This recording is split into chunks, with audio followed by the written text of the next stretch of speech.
मध्ये आपलं स्वागत। आज आपण होमिओपॅथिक उपचारांबद्दल बोलणार आहोत आणि आपल्याला मार्गदर्शन करण्यासाठी आपल्या सोबत आहेत डॉक्टर श्रद्धा बायस परदेशी। डॉक्टर, कार्यक्रमात आपलं स्वागत करते। नमस्कार। कार्यक्रमाला आपण सुरुवात करणारच आहोत, त्या अगोदर आपण डॉक्टरांचा परिचय देखील करून घेऊयात। डॉक्टर नमा होमिओपॅथिक मध्ये कन्सल्टंट म्हणून कार्यरत आहे। नमा होमिओपॅथी मध्ये केवळ एक आजार नाही तर अनेक विकारांवर उपचार होत असतात। वंध्यत्व, संधिवात, सोरायसिस, मधुमेह, उच्च रक्तदाब, स्पॉन्डिलिसिस अशा अनेक रोगांवर नमा होमिओपॅथिक मधून उपचार केले जातात। कोणत्याही प्रकारच्या शस्त्रक्रियेशिवाय किंवा वेदनादायक प्रक्रियेशिवाय देखील या आजारांवर दीर्घकाळ उपचार राहतील अशी खरतर उपचार पद्धती नमा होमिओपॅथिक मध्ये केली जाते। दमा, केसगळती, वयोवृद्धांचे आजार, बालरोगापासून असंख्य व्याधींवर नमा मार्फत उपचार देखील होतात। दादर, अंधेरी, ठाणे, पुणे, नाशिक, औरंगाबाद, कोल्हापूर, सोलापूर आणि नागपूर अशा अनेक ठिकाणी नमा होमिओपॅथिक देखील उपलब्ध आहे। खरतर आज आपण डॉक्टर श्रद्धा यांच्याकडून संधिवातावर अधिक माहिती घेणार आहोत। सगळ्यात आधी संधिवात म्हणजे काय, काय सांगाल? जसं तुम्ही मला विचारलात की संधिवात ही अशी कंडिशन आहे किंवा असा कॉमन आजार आहे, तर नॉर्मली 100 अगर रुग्ण आम्ही बघत असो तर 100 मधून ऑलमोस्ट 60 to 70% लोकांना हा त्रास होतोय। एका घरामध्ये एक किंवा दोन व्यक्ती तरी या त्रासामध्ये इन्व्हॉल्व आहेत। तर नॉर्मली संधिवात याचा अर्थ अर्थरायटिस अगर बघायला गेलं तर ऑर्थो ह्याचा अर्थ होतो हाड, आयटिस म्हणजे इन्फ्लामेशन, म्हणजे एखाद्या हाडांमध्ये होणारी सूज किंवा त्या हाडांमध्ये होणारी एक दुखापत, अशा कंडिशनला आपण अर्थरायटिस म्हणतो। अर्थरायटिस मध्ये बघायला गेलं तर संधिवात, आमवात, गाऊट हे प्रकार पुढे मोडले जातात, की जे आम्हाला कॉमन प्रॅक्टिस मध्ये आम्हाला वारंवार हे पेशंट जास्त बघायला भेटतात। अगदीच। तर संधिवात म्हणजे काय तर तुम्ही सांगितलं, मात्र संधिवात कोणालाही होऊ शकतो असा तुम्ही आत्ताच उल्लेख केला। या संधिवाताचे नेमके प्रकार कोणकोणते? हो, नक्कीच। संधिवात हा लहान मुलांपासून तर ओल्ड एज म्हणजे वयोवृद्ध जे लोक आहेत त्यांच्यामध्ये प्रत्येक एज ग्रुपमध्ये म्हणजे त्याच्यामध्ये बाल रुग्ण आहेत, मिडल एज अफेक्ट करते, ओल्ड एज अफेक्ट करते आहे। तर अगर आपण एज वाईज अगर बघायला गेलं तर लहान मुलांमध्ये जो होणारा जो त्रास आहे त्याला मी ज्युवेनाइल अर्थरायटिस म्हणतात, की त्याच्यामध्ये लहान मुलं अफेक्ट करतात। त्याचबरोबर रुमॅटॉइड अर्थरायटिस ही अशी कंडिशन आहे ज्याला आपण आमवात म्हणतो। हे आमवात जे आहे की लहान मुलांमध्ये सुद्धा बघायला भेटतोय, मिडल एज मध्ये बघायला भेटतोय, म्हणजे ऑलमोस्ट 20 to 40 एज ग्रुपमध्ये जास्त प्रमाणात हा आजार बघायला भेटतोय।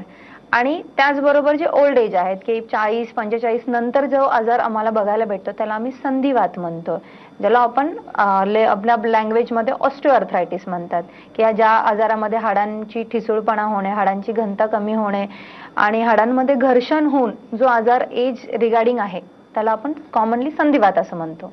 अगदीच। संधिवाताचे प्रकार खरं तर तुम्ही सांगतात, जसा तुम्ही आता उल्लेख केला की कोणत्याही वयातील व्यक्तीला बदलत्या जीवनशैलीमुळे कुठेतरी संधिवात होऊ शकतोय। आपल्या क्लिनिकमध्ये नमा होमिओपॅथीमध्ये ट्रीटमेंट घेण्यासाठी जे रुग्ण येतात त्यांना साधारणतः संधिवाताची नेमकी कोणकोणती लक्षणं जाणवतात? एक कॉमन केसेस कोणकोणत्या असतात? कॉमनली आमच्या प्रॅक्टिसमध्ये किंवा आमच्या क्लिनिकमध्ये येणारा जो रुग्ण वर्ग आहे सगळ्या प्रकारच्या अर्थरायटिस घेऊन येतात। लहान मुलांपासून ओल्ड एज पासून मिडल एज मध्ये येणाऱ्या अर्थरायटिसचे खूप प्रकार आहेत, पण कॉमनली अगर 100 पेशंट आम्ही बघत असेल तर त्याच्यामध्ये 40 to 50% ऑस्टिओआर्थरायटिसचे पेशंट्स आहेत, 40 to 50% आम्हाला रुमॅटॉइड अर्थरायटिसचे पण पेशंट बघायला भेटतात आणि गावठी अर्थरायटिस, ज्याच्यामध्ये की शरीरामध्ये युरिक ऍसिडची प्रमाण वाढल्यामुळं हा आजार खूप रुग्णांना होत आहे। त्याचबरोबर जसं की त्वचावर होणारा जो आजार आहे ज्याला आपण सोरायसिस म्हणतो, खूपदा पेशंट्सला इनिशियली सोरायसिस पासून त्याची सुरुवात होते आणि सोरायसिस खूप दिवसांपासून होऊन त्याचा रूपांतर कुठेतरी नंतर जाऊन हाडांपर्यंत त्याचं रूपांतर होतं आणि सोरायसिस बरोबर अगर पेशंटला हाडं दुखत असतील तर अशा कंडिशनला आम्ही सोरायटिक अर्थरायटिस म्हणतो। जसं की मी तुम्हाला म्हणते की ऑस्टिओआर्थरायटिस ज्याला आपण कॉमनली संधिवात म्हणतोय, की 40-45 नंतर प्रत्येक व्यक्तींमध्ये जो कार्टिलेज आहे किंवा हाडांमधली जी गादी आहे ती झिजत जाणार। जसं आपलं कॉमनली मी तुम्हाला उदाहरण देते की आपली गाडी आहे, गाडीचे जेवढा जास्त दिवस आपण यूज करू तसे त्याचे टायर कसे घासले जातात, सेम आपल्या हाडांमध्ये आतल्या साईडला एक कार्टिलेज आहे ज्याला आपण गादी म्हणतोय। त्याचं घर्षण जेवढ्या प्रमाणात वाढणार हळूहळू त्या पेशंटला 50-60 नंतर वेदना स्टार्ट व्हायला लागतात। पेशंट नॉर्मली मला म्हणतात की मॅडम चालता फिरताना आम्हाला पायांमधून कटकट असा आवाज यायला लागतोय, खूप वेळ एका जागी बसलं तर अचानक उठता येत नाहीये किंवा मांडी घालता येत नाहीये. आधी उठता बसता एवढा प्रॉब्लेम होत नव्हता, पण आता हल्ली हळूहळू आम्हाला या त्रास जाणवायला लागलाय. किंवा खूपदा पेशंट म्हणतात की मॅडम दिवसभर ठीक असतो, रात्री खूप जास्त त्रास होतोय आणि सकाळी सकाळी आम्हाला खूप त्रास होतो आणि अंघोळ झाल्यानंतर आम्हाला थोडं बरं वाटतंय. याचा अर्थ काय की त्याची सुरुवात तुमच्या शरीरामध्ये होतीये आणि आपण इथे निग्लेक्शन केलं, इथे लक्ष नाही दिलं, तर डेफिनेटली तुम्हाला हा आजार वाढत जाणार. कारण की नॉर्मली जो रुग्णवर्ग आहे तर अशा कंडिशनमध्ये काय करतायत की टेम्पररी पेन किलर खाल्ली जाते आणि या पेन किलर मधून काय होतं की तुम्हाला 10-15 दिवसांपर्यंत किंवा महिनाभरापर्यंत तुमच्या वेदना कंट्रोल होतात. पण जसं तुम्ही गोळ्या अगर अवॉइड करायला लागलात किंवा गोळ्या तुम्ही सोडल्यात तर डेफिनेटली परत तुम्हाला तो त्रास वारंवार होत जाणार. मग आपण किती दिवस ते पेन किलर्स वगैरे पण जास्त दिवस घेणं चांगलं नाही, कारण की त्या सगळ्या गोष्टींचे दुष्परिणाम आपल्या इतर ऑर्गनवर पडू शकतात. त्याच्यामुळे अगर आपल्याकडे आपल्याला हे लक्षणं दिसत असतील, आपल्याला चालता उठताना त्रास होतोय, पायऱ्या चढताना उतरताना त्रास होतोय, हाडांमध्ये आवाज येत असतील, हाडांची रचना अगर बदलत असेल, तुम्हाला काही पेशंट्स म्हणतात की मॅडम शरीरामध्ये आम्हाला हाडीताप जाणवतोय, कणकणी जाणवतीये, ह्याचा अर्थ काय आहे की त्या कंडिशनमध्ये त्या रुग्णाने वेळीच ब्लड टेस्ट करायला पाहिजे. ब्लड टेस्टमध्ये कशाची मात्रा वाढली आहे का, ESR वाढले आहे का, आमवाताच्या काही तपासण्या पॉझिटिव्ह आल्या आहेत का, जसं की आमवातामध्ये आम्ही नॉर्मली RA फॅक्टर बघितला जातो, CRP बघतात, अँटी CCP, या काही मूळ तपासणी आपण करून घेतो.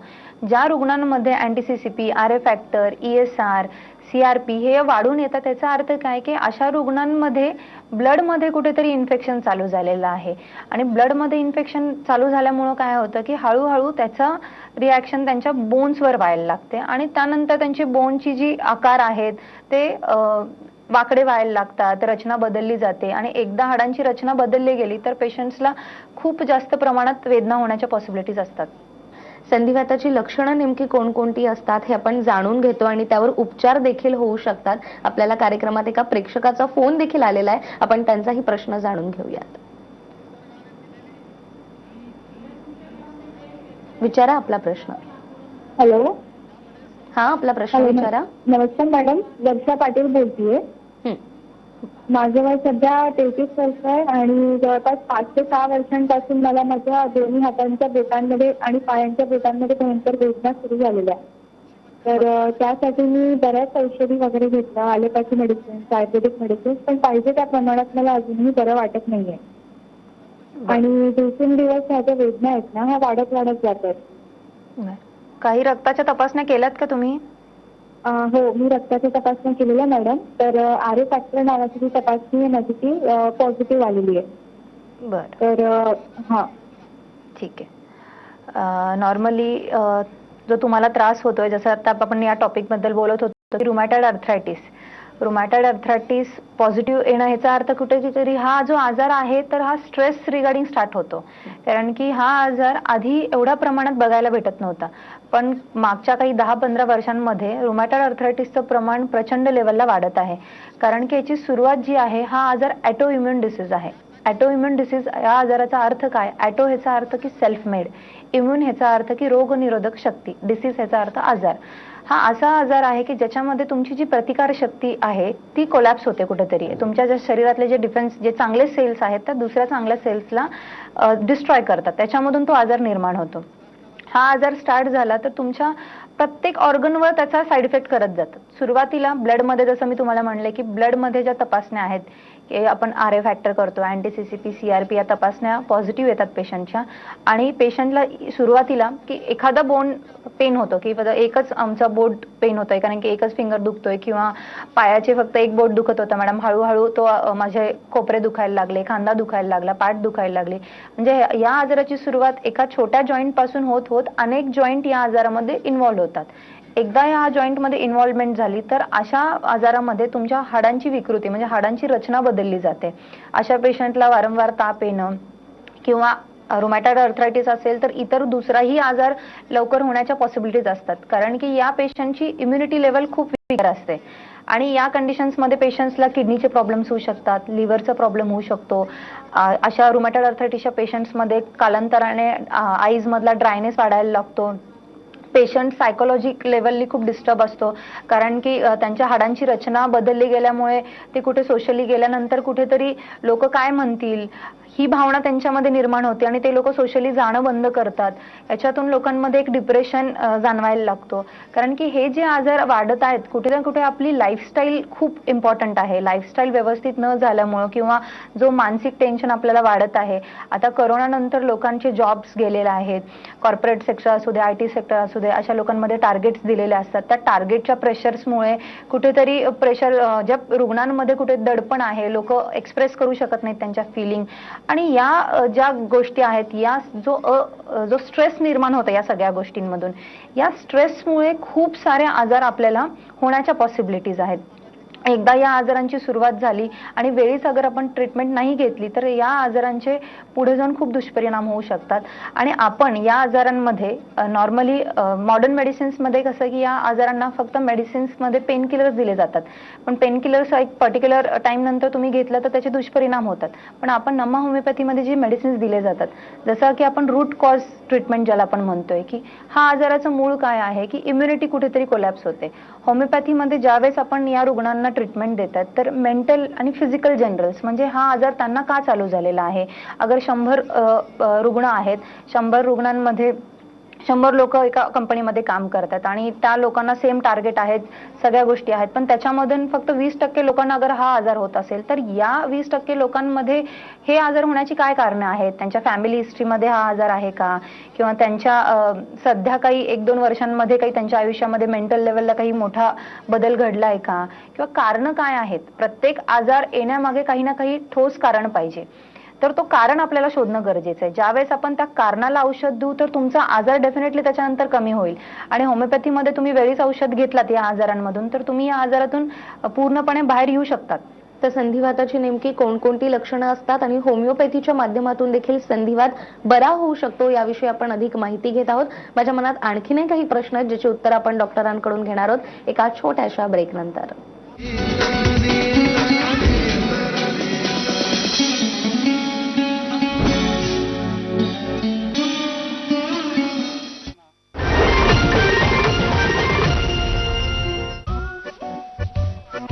आता प्रत्येकाला हवं सिम्पोलो वालं घर.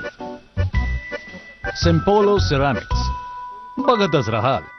आम्ही तुम्हाला विचारतो आहोत की व्हॉट इज दिस. आता अशा भयंकर उन्हाळ्यापासून आराम तर फक्त सिम्फनी एअर कूलरच देऊ शकतो, जो पंख्या एवढ्याच विजेमध्ये देतो जबरदस्त कूलिंग. गर्मीला करा सिम्फनी.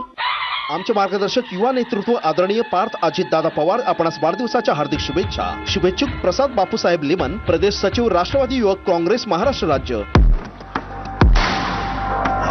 वेदनेपासून तात्काळ मुक्तीसाठी वॉलिनी मॅक्स याचा 2% डायक्लोफेनॅक फॉर्म्युला सामान्य स्प्रेच्या तुलनेत 3 पट लवकर वेदना घालवतो. ट्रेनिंग चालू ठेवूया. वेदनेसाठी वेळ नाही. थोडा आईस हवाय.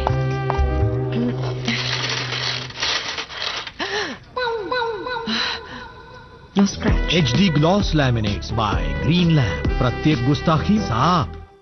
श्री सचिन भाऊ अहिर साहेब 50व्या सुवर्ण महोत्सवी यांना वाढदिवसानिमित्त हार्दिक शुभेच्छा. शुभेच्छुक श्री दिगंबर आर्लेकर, अध्यक्ष सिद्धी बाबा चैरिटेबल ट्रस्ट. नमस्ते बेटे. आंटी आप ही को मिस कर रहे थे. अमित कहाँ रह गए बेटे? आता ही होगा. सॉरी सॉरी सॉरी सॉरी छोड़ो, गिफ्ट क्या है? लाया ना, एक बर्थडे गिफ्ट में कई बर्थडे गिफ्ट्स. वो कैसे? LIC की धनरेखा पॉलिसी, गारंटीड बेनिफिट्स, मनी बैक, मैच्योरिटी पे फुल पे आउट और सिर्फ हाफ टर्म तक का प्रीमियम पेमेंट. अब फिर पत्नी जी इसके साथ जो चाहे करे, jewellery shopping, house renovation, holiday. और उसके लिए तो टाइम पे आओगे ना? गारंटी.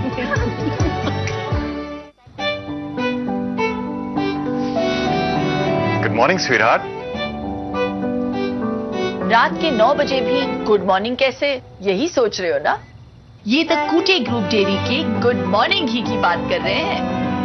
ये है काउ मिल्क से बना दानेदार घी. इसमें है विटामिन A, D, E और बीटा कैरोटीन जो इम्यूनिटी बढ़ाए और इसका वैदिक प्रोसेस मनमोहक खुशबू दे जाए.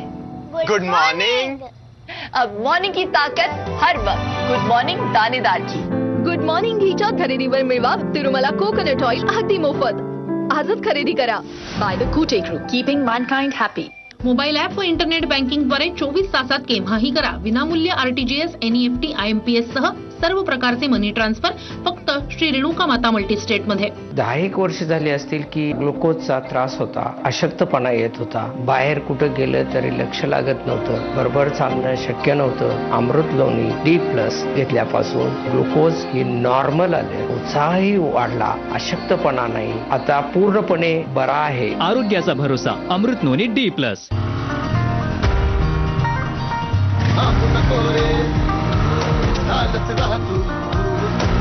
कॅस्ट्रॉल ऍक्टिव्हचे उत्कृष्ट 3x प्रोटेक्शन ठेवते आपल्या इंजिनला नेहमी फिट. आता मिळवा 15 रुपयाची सूट कॅस्ट्रॉल ऍक्टिव्हवर.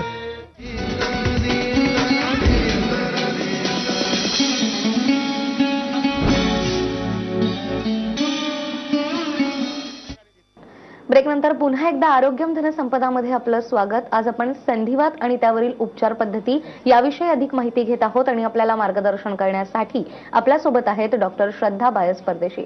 डॉक्टर, पुन्हा एकदा कार्यक्रमात आपलं स्वागत करते. खरं तर संधिवातावर होमिओपॅथीच्या माध्यमातून देखील उपचार होऊ शकतात याविषयी तुम्ही माहिती देतात आणि कार्यक्रमात आपल्याला एका प्रेक्षकाचा देखील पुन्हा एकदा फोन आलेला आहे. पाहूयात त्यांचा प्रश्न. नमस्कार डॉक्टर, माझं नाव जयेश आहे, मी सोलापूरवरून बोलतोय. माझ्या आईचं वय आता 55 वर्ष आहे आणि गेली 3-4 वर्ष गुडघेदुखीचा त्रास होतोय. आम्ही बऱ्याच डॉक्टरांना दाखवलं तर डॉक्टरांनी संधिवात म्हणून निदान केलंय की माझ्या आईला संधिवात आहे आणि त्यावर त्यांनी ऑपरेशनचा आम्हाला सल्ला दिलेला आहे.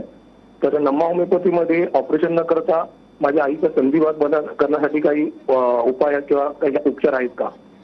डेफिनेटली उपचार आहेत. आणि हा जो आजार आहे, जसं आपण आता बोलत होतो या टॉपिकमध्ये, की संधिवातावर खूप सारे लोक ट्रीटमेंट का घेत नाहीत, कारण की डॉक्टरांनी त्यांना कुठेतरी शस्त्रक्रिया सांगितलेली असते. आता शस्त्रक्रियांना खूप सारे लोक खूप घाबरतात की शस्त्रक्रियानंतर काय होईल, त्याच्यामुळे लोक ट्रीटमेंटच घेत नाहीत, कारण की गेलं की ते लोक आम्हाला शस्त्रक्रिया सांगतील. तर अशामुळे काय होतं की कुठलीही ट्रीटमेंट घेतली जात नाही आणि अशामध्ये की आजार वाढला जातो. तर नमा वैद्यशालामध्ये आपण इथं जी नमा होमिओपॅथीमध्ये जी आपण इथं ट्रीटमेंट दिली जाते, तर इथे तुमचा जो आजार आहे, तुमचा जो संधिवात आहे, त्याचं आपल्याला एकदा निदान लावावं लागेल की कुठल्या ग्रेडमध्ये आहे, कुठल्या स्टेजमध्ये आहे, किती प्रमाणात त्याची झीज झालेली आहे सांध्यांमध्ये, किंवा त्याचबरोबर तुम्हाला इतर काही आजार आहेत का, तुम्हाला डायबिटीज आहे का, किंवा थायरॉइड आहे का, हार्ट प्रॉब्लेम्स आहेत का, हे सगळ्या गोष्टींचा आपल्याला अभ्यास करणं गरजेचं आहे.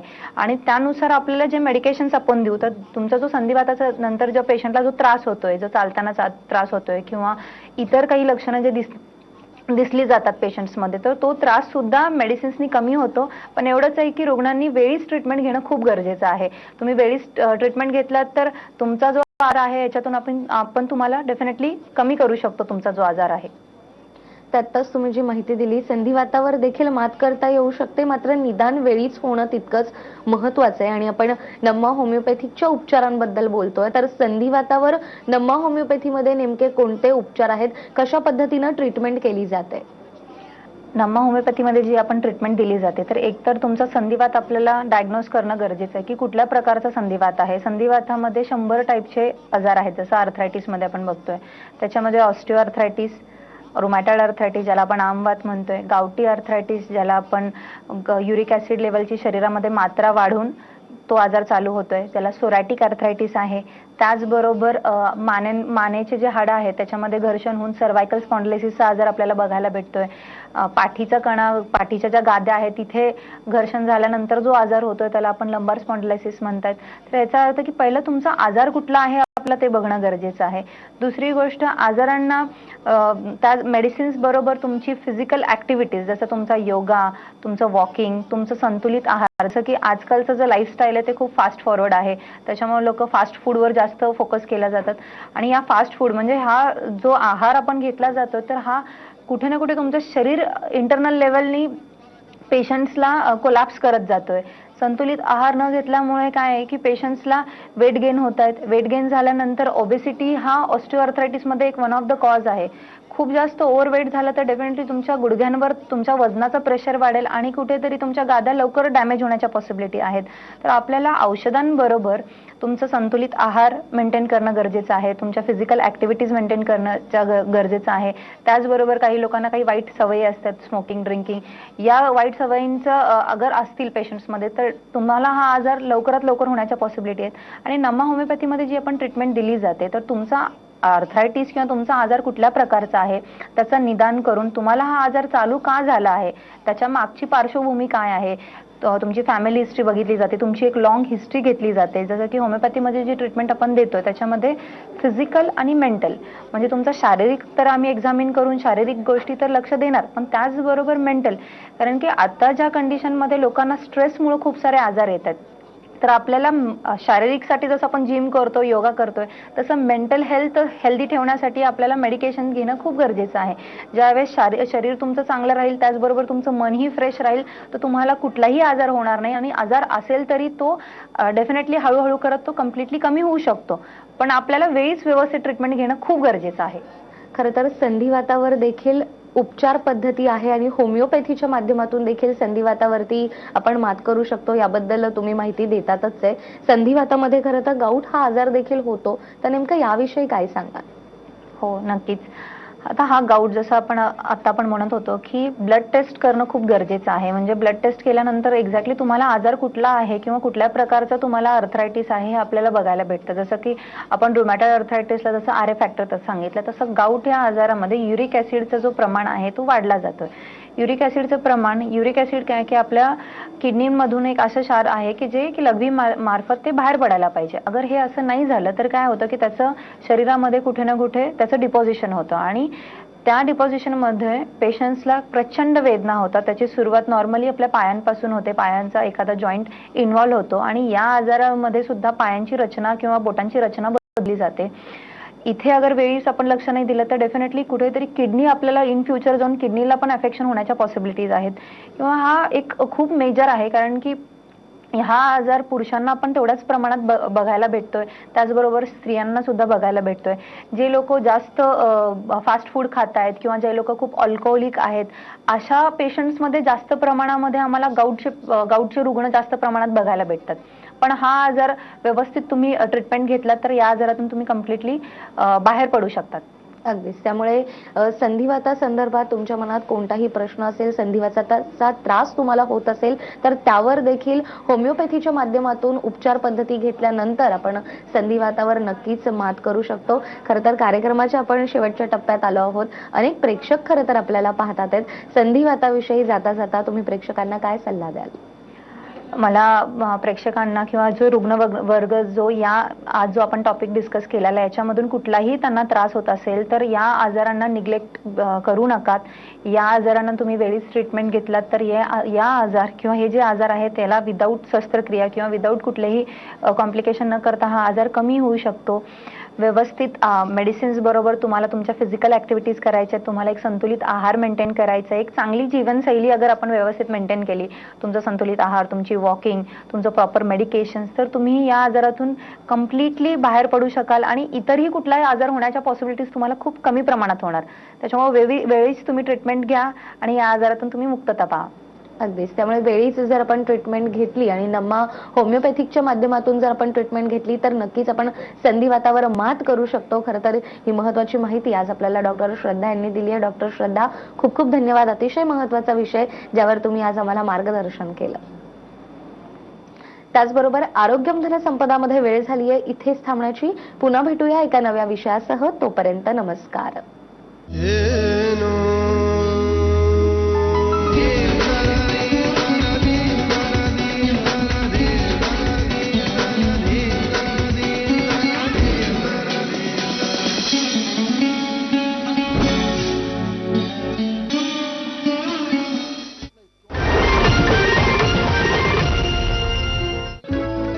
छकुलीच्या वाढदिवसाच्या पार्टीमध्ये, आजी नातवंडांच्या प्रेमामध्ये आनंदाचे क्षण बनवा गिफ्ट सोबत.